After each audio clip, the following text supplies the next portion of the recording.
name's Flash, and today, Hidden Blocks. The first episode received so much positive feedback, so I thought this series should continue.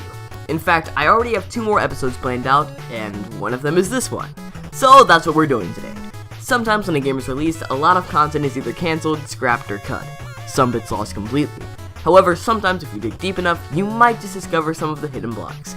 And today we're doing that with The Legend of Zelda Ocarina of Time. If you enjoyed this video, please do not hesitate to leave a like or at least share it with a friend, because it really does help the channel grow.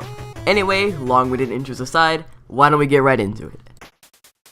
There's not much to be seen in the final version of the game, as most beta content was either wiped clean or replaced for preserving the incredible 256 megabit cartridge space available at the time. Interestingly enough though, there is a fully functioning R-Wing left over that can actually kill Link. It is completely coded and even has the good old Star Fox 64 laser. Sound effects aside, there's not much more that can be seen, other than an early model for Fado, but that's pretty much it for the actual game unused content. But the beta was way more interesting anyway, so why don't we talk about that instead. Ocarina of Time went through several different phases before its reveal. Starting out with a tech demo, many people seem to call this a beta version of the game when, I don't really know how to. It's a tech demo, an animation, and it looks nothing like Ocarina of Time's final gameplay or any game for that matter. The next mention of Ocarina of Time would be a beta trailer with all sorts of stuff that wasn't in the final version. One of the major differences being the combat. It was way more fluid than the final, and Link's attacks sort of connected with each other rather than just starting a new animation for each attack.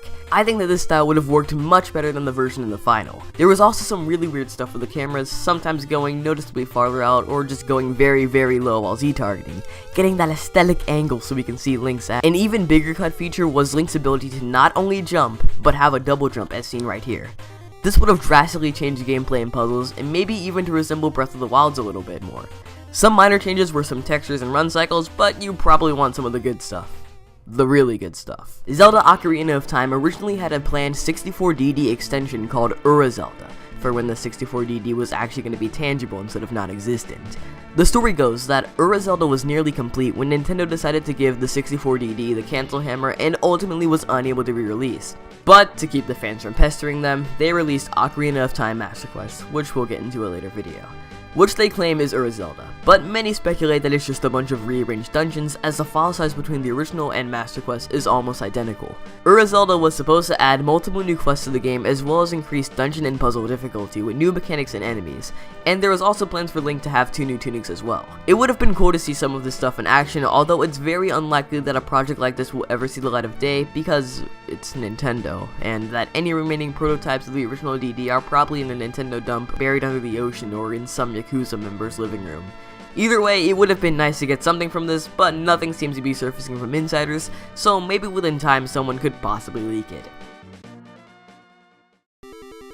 And that's all for today, guys. I hope you enjoyed this video, and if you did, be sure to drop a like down below, or if you have any suggestions, leave a comment. And as always, if you're new and want to see more, don't forget to smash that squishy red subscribe button. With all that said, thank you so much for watching, and I hope to see you next time.